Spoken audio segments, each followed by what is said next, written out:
Ishe naibu wa rais wetu Mheshimiwa Rigathi Gachagua. Mheshimiwa Deputy President. Asante sana kiongozi wetu Mheshimiwa Rais wa Jamhuri ya Kenya Daktari William Samoei Ruto, waziri, waheshimiwa wabunge, wakulima wetu wa maziwa, hamjambo? Happy New Year. Happy New Year. Mheshimiwa Rais, tunashukuru umefika hapa Nyahururu kwa sababu ya hii factory yetu hapa ya kusaidia wakulima wetu. Na Rais, tunajivunia uongozi wako kwa sababu mwaka 3 uliopita wakati wa mvua ilikuwa mingi, maziwa hapa Nyandarua ilikuwa shilingi 17. Maziwa ilikuwa inamwagwa chini.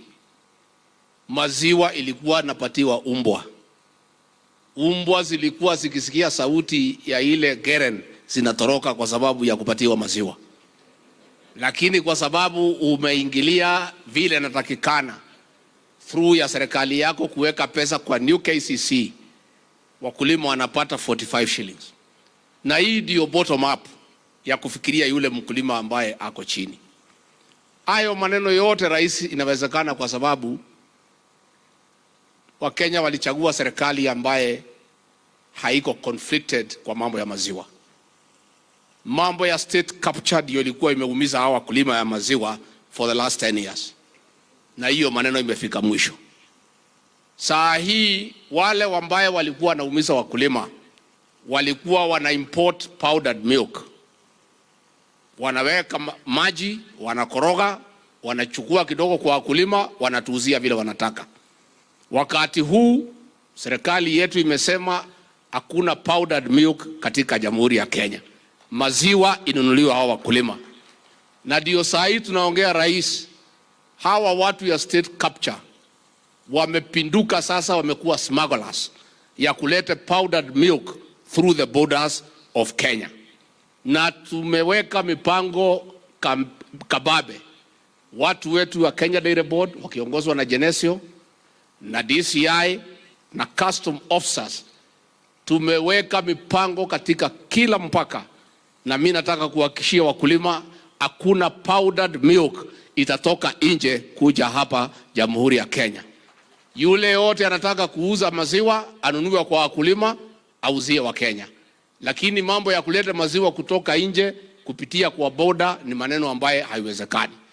Mnataka tuikubalie ama tukatae? Kwa hivyo hiyo tungetaka kutangaza haiwezekani. Your Excellency, pia tungetaka kusema tukiwa hapa Nyahururu ya kwamba the reforms in the agricultural sector have been successful. Kwa mambo ya majani chai, the last bonus was the highest ever in the history of tea farming in this republic. Pale Rais, tulikuwa na shida kwa mambo ya kahawa.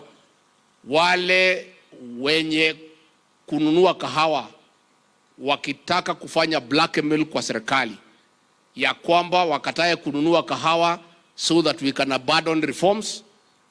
Baada ya Rais kuachilia shilingi bilioni 6 ya kusaidia wakulima, watu wote wamerudi kwa soko ya kahawa.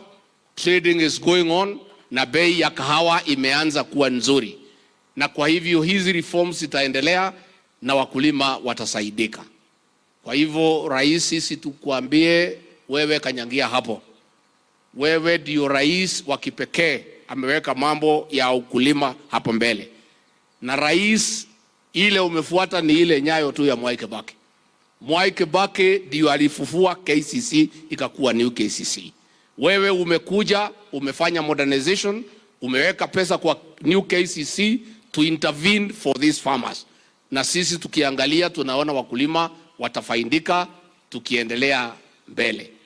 Nikimalizia, Your Excellency, tukiwa hapa Laikipia tunajivunia ya kwamba ile ahadi ulipeana ukitafuta kura ya kwamba ukipata nafasi ya uongozi, ile hali ya usalama ilikuwa imetatiza watu ya Laikipia itaangaliwa. Your Excellency, as we speak today, the people of Laikipia are peaceful people, wanafanya kazi yao bila matatizo. Ile shida tu kidogo ni hii ya wanyama ambaye inakuwa addressed. Kwa hivyo tungetaka kucommend the county security and intelligence team led by the county commissioner and your team. Vile munaendelea, msilegeze.